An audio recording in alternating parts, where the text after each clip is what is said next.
David worked the night shift at Riverside Children's Hospital. He was 38 years old and life had given him more than his fair share of challenges. 3 years ago, he lost his wife to cancer. Now he was raising their 7-year-old daughter, Sophie, all by himself. The medical bills from his wife's treatment still followed him like shadows, but he never complained. Every night he put on his janitor's uniform, kissed Sophie goodnight at his mother-in-law's house, and headed to work. The hospital was different at night, quieter. The fluorescent lights hummed softly in the empty corridors, and David's footsteps echoed as he pushed his cleaning cart from room to room. He didn't mind the solitude. In fact, he found peace in it. While he mopped floors and wiped down surfaces, he would hum old lullabies, the same ones his wife used to sing to Sophie. It made him feel like she was still there somehow. The nurses on the night shift knew David well. He wasn't just the janitor to them. He was the guy who always had a kind word, who remembered their kids' names, who would stay late if someone needed help. They noticed how gentle he was, especially around the children's wing. He moved quietly, carefully, making sure never to disturb the sleeping kids. One Tuesday night, David was making his rounds on the 4th floor when he noticed something unusual. There was a new patient in the isolation ward. The door was slightly open, and through the gap, he could see a young girl sitting by the window. She looked about 10 years old, maybe a bit older, but there was something different about her. Her skin was unusually pale, almost luminous in the dim light. Her eyes, even from a distance, seemed to catch and reflect the moonlight in a way that wasn't quite normal. David didn't think too much about it at first. Sick children often looked different. The treatments, the stress, the lack of sunlight. But as he cleaned the hallway outside her room, he overheard 2 nurses talking in hushed voices. "Still hasn't said a word," one nurse whispered. "3 weeks now," the other replied. "Dr. Reynolds is worried. The tests show nothing physically wrong with her throat or vocal cords, but she just won't speak. Won't even try. Where did she come from again? Nobody knows. State troopers found her wandering near Route 40, completely disoriented. No ID, no parents, nothing. Social services has been looking, but it's like she appeared out of nowhere." David felt his heart squeeze a little, a child alone and silent. He knew what loneliness looked like. He'd seen it in his own mirror often enough after his wife passed away. That night, before finishing his shift, David did something he'd been doing since Sophie was 3 years old and afraid of the dark. He took a piece of paper from his pocket and folded it carefully. His fingers moved with practiced ease, creating creases and angles until a small paper crane emerged. It wasn't perfect, but it had heart. He walked quietly to the girl's room and placed it on the windowsill, right next to where she sat staring at the stars. She didn't look at him. Didn't acknowledge his presence at all. That was okay. David didn't need thanks. He just hoped that when morning came, she'd see the crane and know that someone cared. The next night, the crane was gone from the windowsill. David smiled to himself. Maybe she threw it away, or maybe a nurse moved it. But maybe, just maybe, she kept it. That night, he left another one. A small paper frog this time. By the end of the week, David had left 5 different origami animals. Each morning when he arrived, the previous night's creation was gone from the windowsill. On Friday, he decided to peek into the room a bit more carefully. What he saw made him stop in his tracks. The girl had collected every single origami figure he'd made. They were arranged carefully on her bedside table in a neat little row. The crane, the frog, the butterfly, the fish, and the turtle. She'd kept them all. She was sitting up in bed now, holding the turtle, turning it over gently in her small hands, studying how it was made. Something warm spread through David's chest. She appreciated them. This silent, lonely child appreciated his small gifts. From that night on, David started spending part of his break time in her room. He didn't ask permission from anyone. He just quietly pulled up the visitor's chair and sat by the window. He didn't try to make her talk or force interaction. He simply sat there, taking out his paper and folding while he talked softly. "Sophie, that's my daughter. She loves butterflies," he'd say, his hands creating creases in the paper. "Her mom, my wife, she used to take Sophie to the botanical garden every spring. They'd count how many different kinds they could spot." The girl never responded, but David noticed small things. The way her eyes would track his hands as he folded, how she'd lean in slightly when he talked about the stars. The first time he mentioned his wife, he saw the girl's expression soften just a little. "My wife passed away 3 years ago. David continued one night, his voice steady despite the ache that never quite went away. Cancer, it was hard. Still is, if I'm being honest. But she taught me something important before she left. She said that light doesn't disappear when someone dies. It just changes form. Like how stars we see tonight might have burned out years ago, but their light is still traveling to us. He looked up at the window where the girl always stared. She loved the stars. Used to tell Sophie that every star was someone's wish or dream, floating up there, waiting to come true. For the first time, the girl moved. She raised one finger and pointed at a particularly bright star in the sky. "That's Sirius," David said gently. "The brightest star in our night sky. My wife's favorite." She said if you make a wish on the brightest star, it has the best chance of being heard. The girl kept pointing, then slowly lowered her hand. She picked up her notebook from the bedside table and began drawing. David watched as her pencil moved across the page with surprising speed and precision. She was drawing stars, but not like a child would draw them. These were charts, patterns, mathematical notations that David couldn't begin to understand. "You're pretty smart with the stars, aren't you?" he said, impressed. The girl nodded. Just once, but it was the first real acknowledgement she'd given him. David made a decision then. The next night, he brought something special from home. It was Sophie's telescope, a small one that his wife had saved up to buy for their daughter's 5th birthday. Sophie was too young to really use it properly yet, and David thought it might bring some joy to this lonely child. When he set it up by the window, the girl's entire face transformed. Her eyes went wide, and she actually stood up from her bed without being prompted by any nurse. She approached the telescope like it was made of magic, her hands hovering over it before finally touching it with reverence. David showed her how to adjust the focus, how to track objects in the sky. She caught on immediately, faster than anyone he'd ever seen. Within minutes, she was navigating the night sky like she'd been born to it.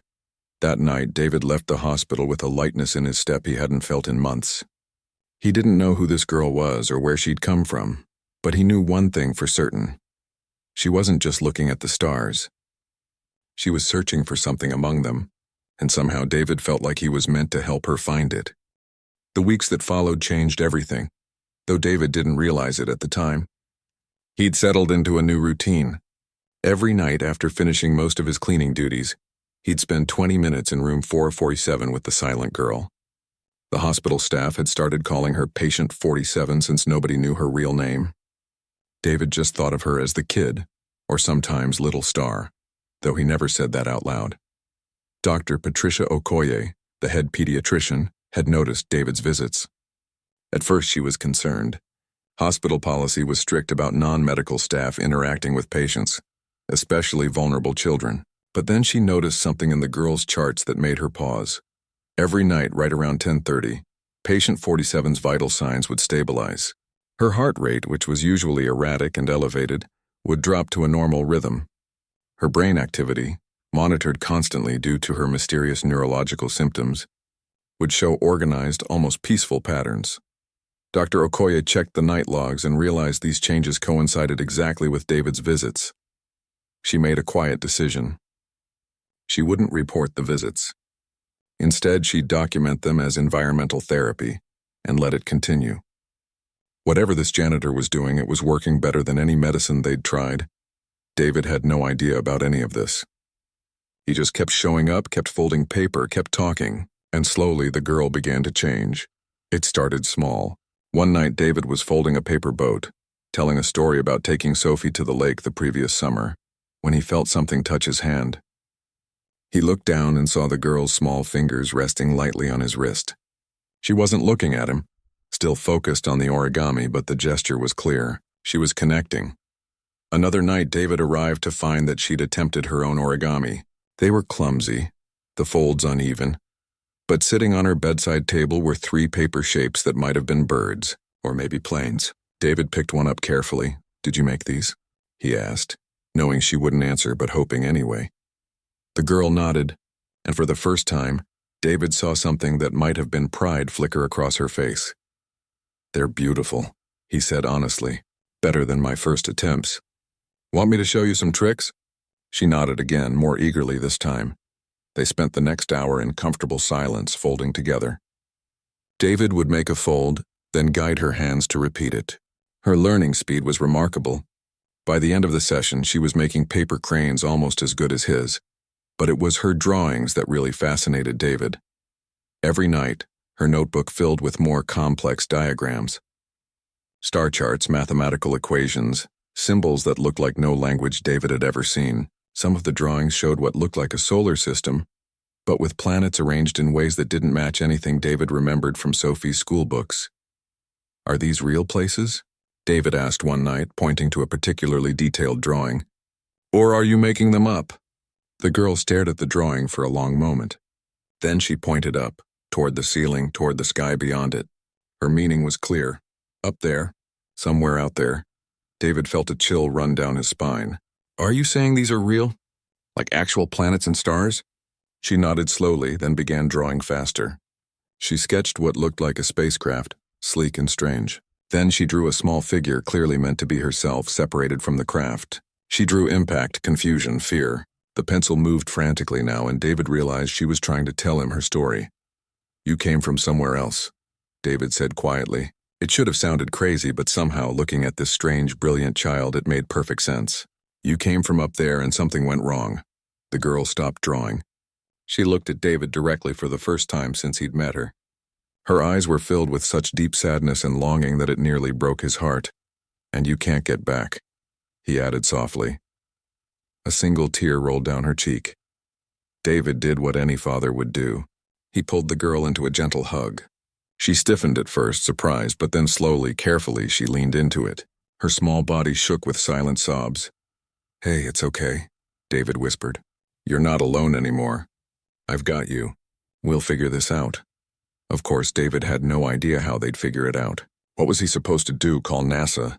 Walk into a police station and announce that the mystery child they'd found was actually from another planet? They'd think he was insane.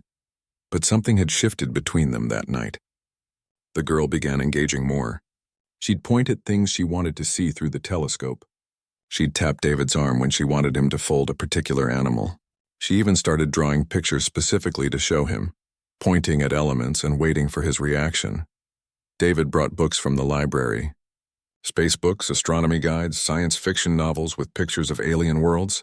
The girl would pore over them with intense focus, sometimes nodding at certain images as if confirming their accuracy, other times shaking her head as if the artists had gotten it all wrong. One night, about 5 weeks after they'd first met, something extraordinary happened. David arrived for his shift to find a note from his mother-in-law. Sophie had a fever, a bad one. She was asking for him. His mother-in-law assured him she had it under control, but David's anxiety spiked immediately. All night he was distracted. His cleaning was sloppy, his mind elsewhere. When he finally made it to room 447, he collapsed into the chair by the window, and before he could stop himself, everything poured out. "I'm so scared," he admitted, his voice cracking. "Sophie's sick and I can't be there. What kind of father does that make me? I'm here cleaning toilets and mopping floors while my little girl needs me." His hands shook as he tried to fold paper, a nervous habit now. The crane he was attempting kept collapsing. "I try so hard to be enough for her," David continued, tears starting to fall. "But I'm just one person. Her mom was the strong one, the smart one. I'm just the guy who makes paper animals and tells bad jokes. What if that's not enough? What if I fail her?" He looked up at the stars, something he'd been doing more often since spending time with this child. "I talk to my wife sometimes up there. I know it's stupid, but I tell her about Sophie, about work, about how much I miss her. I don't know if she can hear me, but it helps to believe she might." David wiped his eyes roughly with his sleeve, embarrassed by his breakdown. "Sorry, kid. You don't need to hear all this. You've got your own problems." That's when he felt it, the girl's hand, small and warm, settling over his. David looked at her in surprise. She was crying too, tears streaming down her pale cheeks. And then, in a voice that sounded like it hadn't been used in forever, rough and uncertain but unmistakably real, she spoke. "Papa." David froze. He must have misheard, but the girl squeezed his hand and spoke again, stronger this time. "Your star. She hears." The voice was strange, with an accent David couldn't place, the words carefully chosen like she was translating from another language in her head. You can talk," David breathed. The girl nodded, her tears still falling, but now she was trying to smile through them. Her mouth moved awkwardly like she was remembering how to form words. I could always hear, she said slowly, each word deliberate. Just couldn't. Didn't know how to speak back too much. Everything too loud, too bright, too different. So I went inside myself. Safe inside. David's heart was pounding. 5 weeks of silence and now this. What changed? Why now? The girl looked down at their joined hands. You changed it. You came every night. You gave me paper birds. You talked to me like I mattered. Like I was real. Not a mystery. Not a problem, just a person. Her words were getting smoother now, more confident. Where I come from, we speak differently. Not with mouths. With minds. Coming here, crash. The noise of this world, it broke something in me. Made me forget I could be heard other ways. Where do you come from? David asked gently.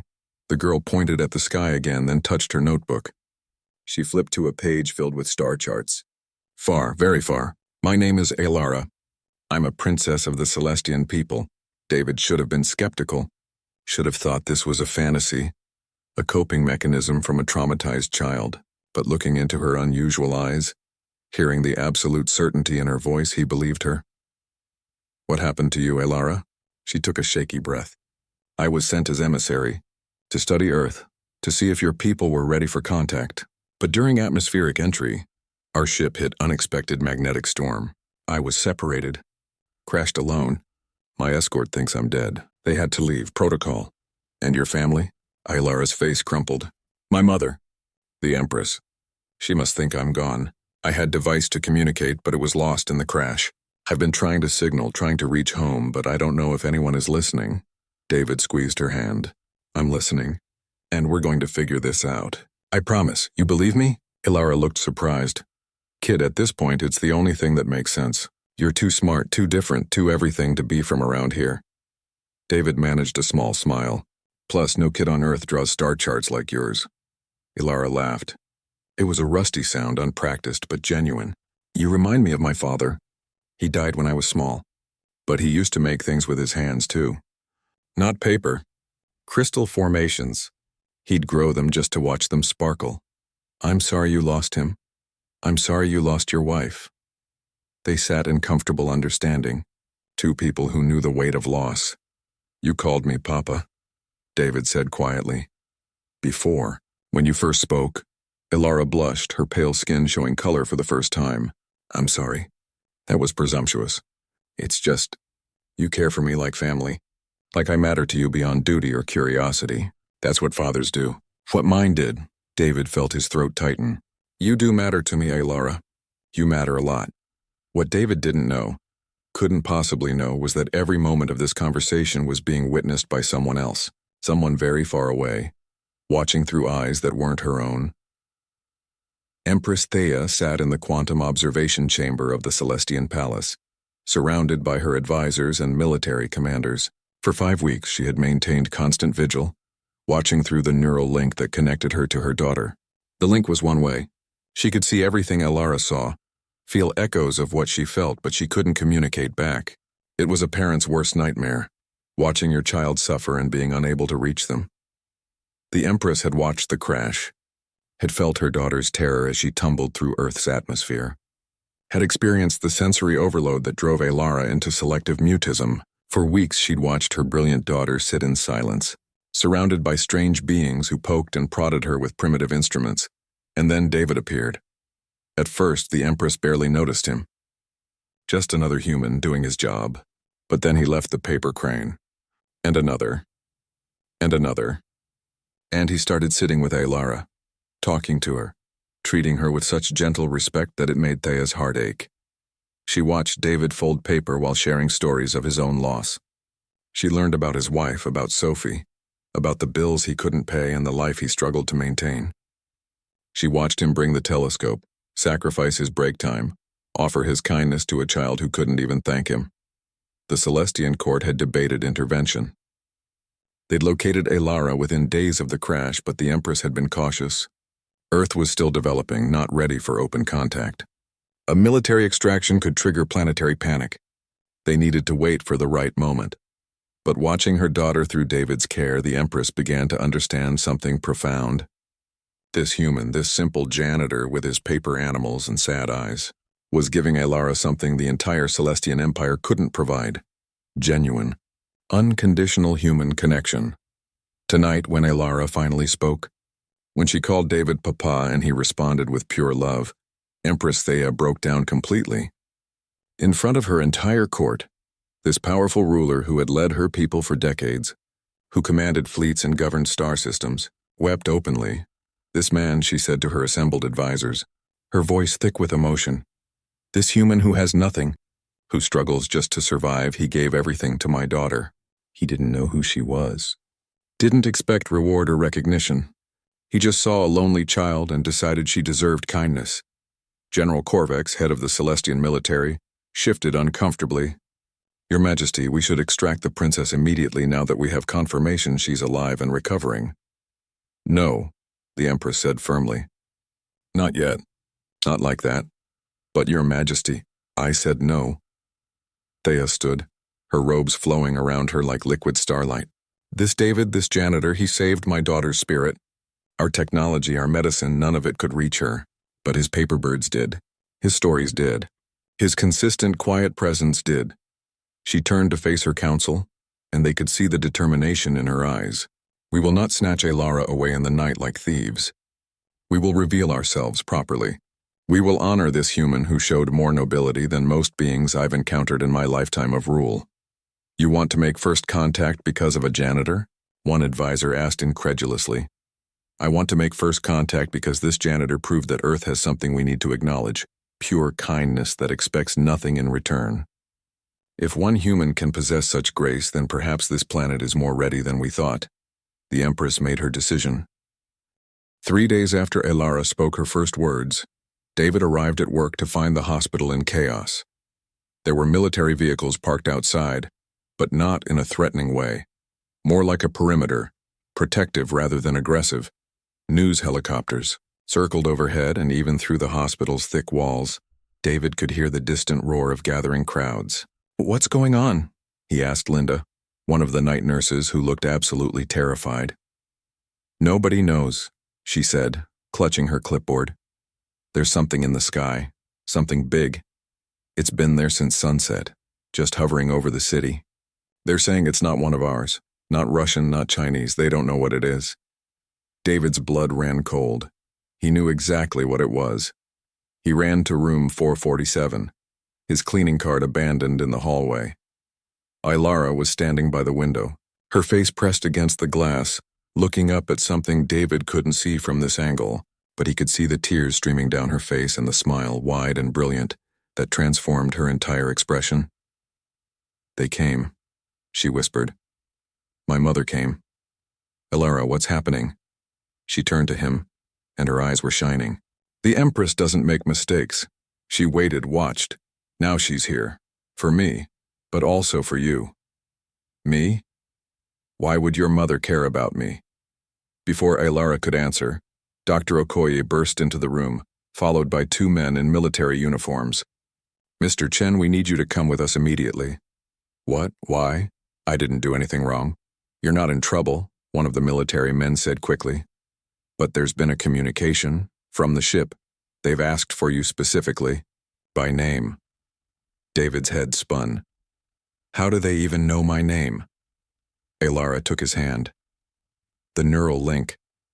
My mother has been watching through my eyes since the crash. She's seen everything.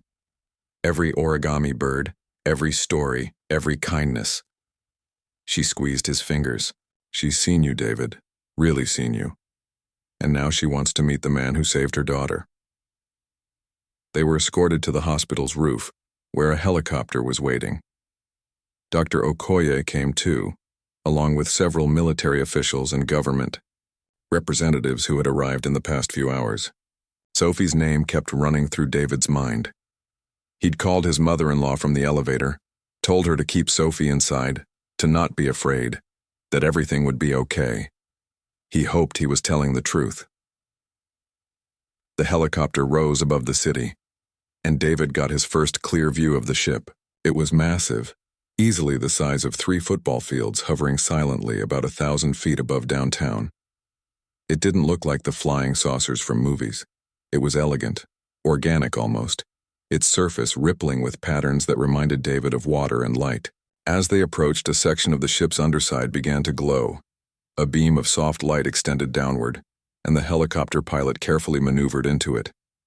David felt a strange sensation, like floating in warm water, and then they were inside. The landing area was breathtaking. The walls seemed to be made of crystallized light, shifting through colors David didn't have names for. Figures were waiting, tall and graceful, humanoid, but distinctly different.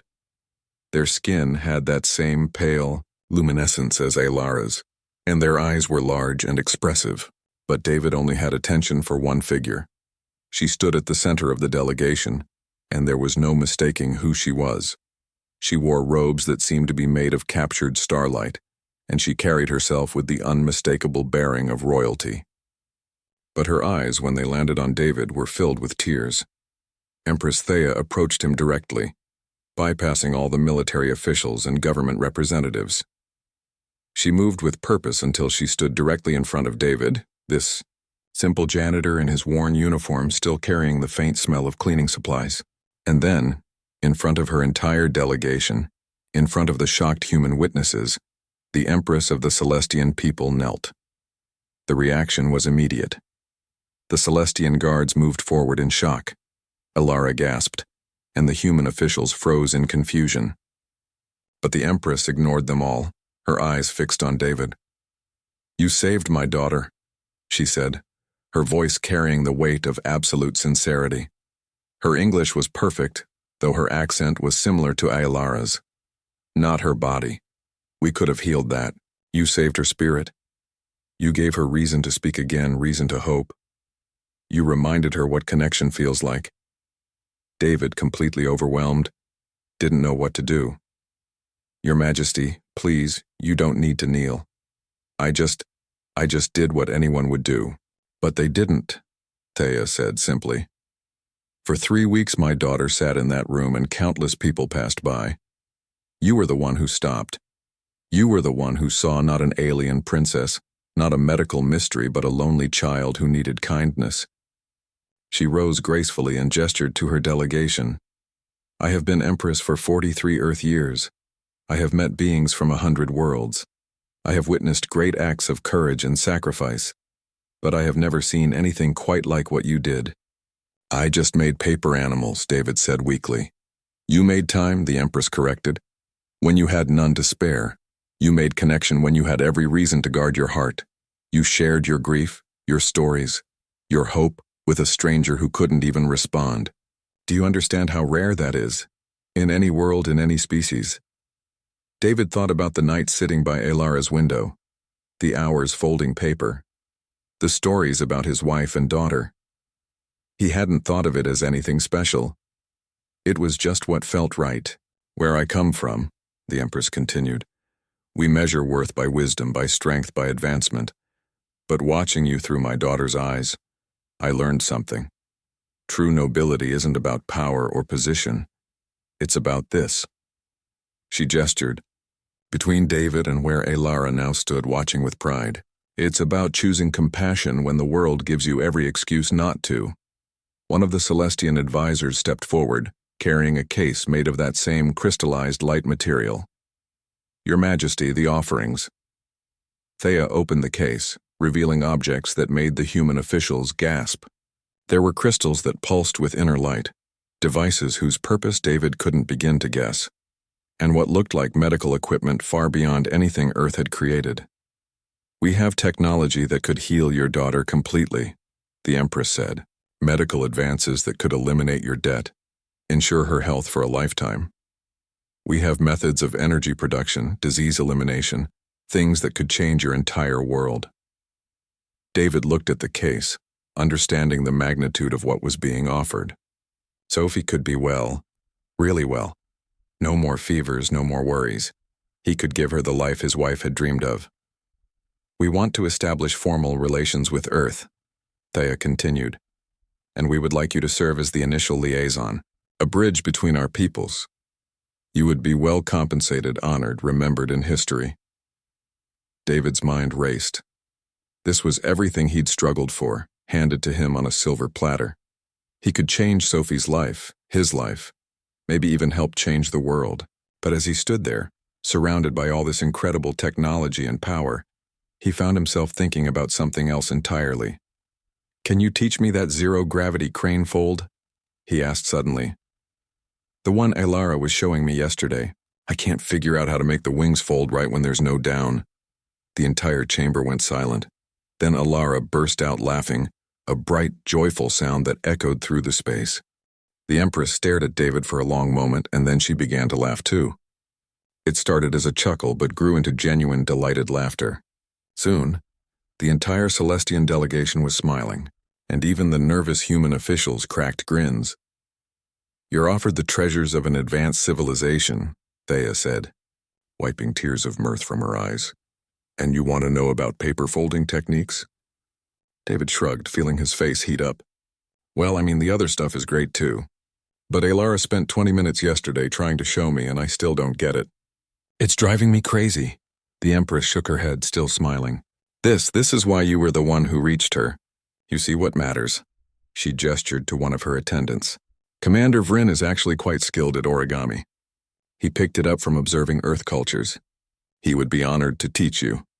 A tall Celestian with kind eyes stepped forward and bowed to David. "The trick is thinking in 3 dimensions without assuming gravity's influence. I would be delighted to demonstrate." "Okay, but seriously," David said, looking back at the Empress. "What happens now? I'm just a guy who cleans floors. I'm not qualified to be some kind of ambassador." "You're exactly qualified," Thea said firmly, "because you see beings, not categories. Not alien princess or patient 47, just Elara. A child who needed a friend." She paused, her expression growing more serious. "But I won't lie to you, David. What I'm offering comes with weight. Your life will change. The world will know your name. Privacy will be difficult. What about Sophie?" David asked immediately. "My daughter. I can't put her in danger or make her life harder. Your daughter would be protected, honored, cared for," the Empress assured him. "We've actually been monitoring her as well to understand your family structure. She's quite remarkable, by the way. Her drawings show artistic talent that would be valued on any world." David blinked. "You've been watching Sophie too?" "Only from a safe distance to ensure her well-being," Thea said quickly. "And I apologize if that seems invasive, but we needed to understand you completely. Your family, your struggles, your character.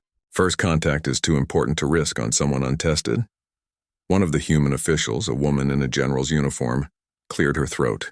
"Your Majesty, while we're grateful for your consideration, I need to clarify that any formal arrangements would need to go through proper governmental channels. Mr. Chen can't simply agree to be Earth's representative without consultation." "Of course," the Empress said smoothly. "We understand your political structures, but David's role would be cultural, not political. He would help us understand the human heart, not negotiate treaties. That's why we want him. His perspective is unclouded by ambition or agenda." She turned back to David.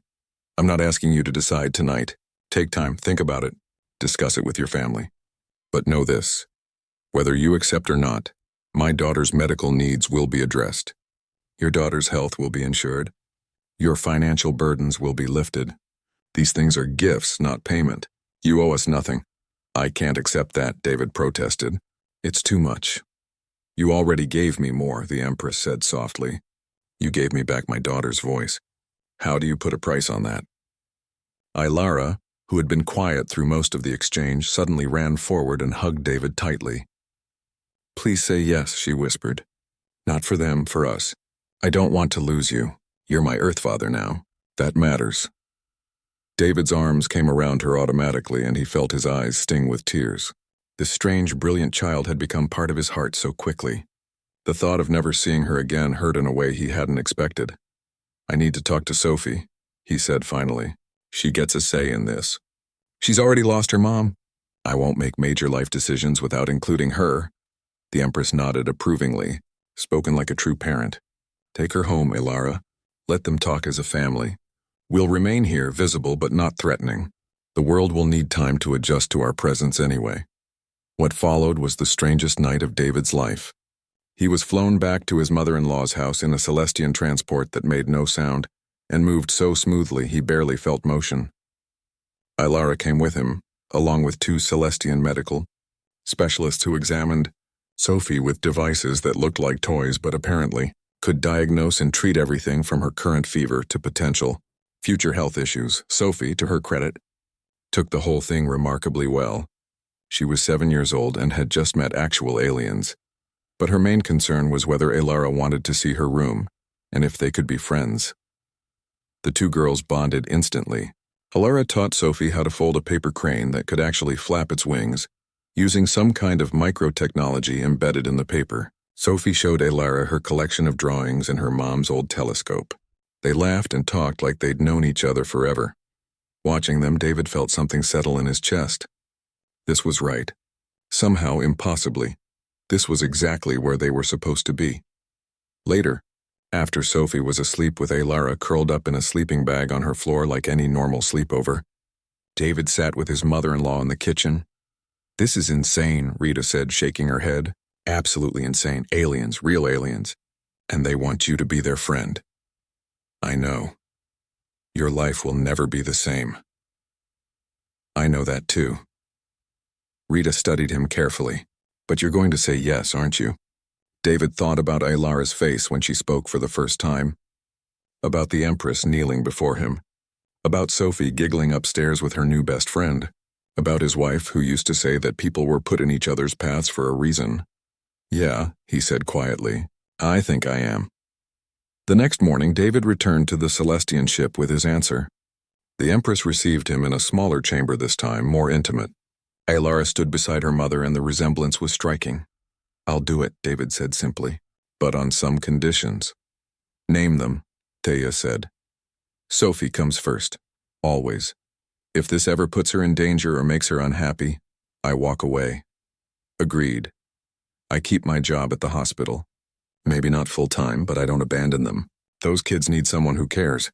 The Empress smiled. "Actually, we'd like to establish a medical exchange program. Celestian healers working alongside Earth doctors, sharing knowledge. Your hospital would be the perfect starting point. You could facilitate that. And I want Elara to be part of this," David added. "Not hidden away or protected so much she can't live. She needs friends, school, normal kid stuff. Both worlds if possible." Elara beamed. "She was hoping you'd say that," Thea admitted. "Though I confess, as a mother, the thought of letting her remain on Earth is terrifying." "I'll look after her," David promised. "Like she's my own?" "I know you will," the Empress said softly. "That's why I'm saying yes." The formal agreement was sealed not with signatures or ceremonies, but with Elara teaching David that impossible zero-gravity crane fold, while the Empress watched, smiling. Later there would be press conferences and government meetings and endless complications. But in that moment it was just 3 people who had found family in the most unexpected way. Over the following months, Earth slowly adjusted to the reality of contact. David became the face of human Celestian relations, not through political maneuvering but through simple, honest interactions. He'd bring Celestian visitors to Sophie's school to talk to kids. He'd facilitate exchanges between hospitals. He'd make origami with diplomats. Elara split her time between Earth and her homeworld, but she always came back to David's house, which they'd upgraded to accommodate an extra bedroom.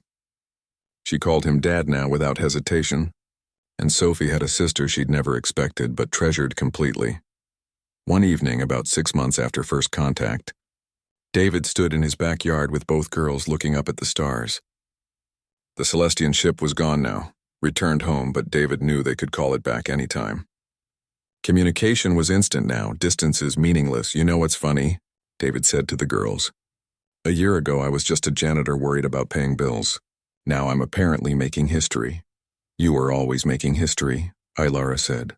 "Every kindness makes history. Every time someone chooses to care when they could choose to ignore. The big moments, the ones in the news, those are just when everyone finally notices." "Your mom teach you that?" David asked. "No," Elara smiled. "You did. With paper cranes and stories about stars." Sophie hugged her father's waist. "Are you happy, Dad?" David thought about his life. The challenges hadn't disappeared. There were new complications, new pressures, but there was also joy, purpose, and family that had expanded in ways he never imagined. "Yeah, kiddo," he said, pulling both girls close. "I really am." Above them, Sirius burned bright, and David liked to think his wife was up there somewhere, smiling at the impossible family her janitor husband had built with paper birds and kindness. The Empress had been right. Light didn't disappear. It just changed form, reaching across impossible distances, connecting souls that were meant to find each other. And sometimes, it started with something as simple as a paper crane left on a lonely child's windowsill, and a tired father who decided that everyone, no matter how different, deserves to know they matter.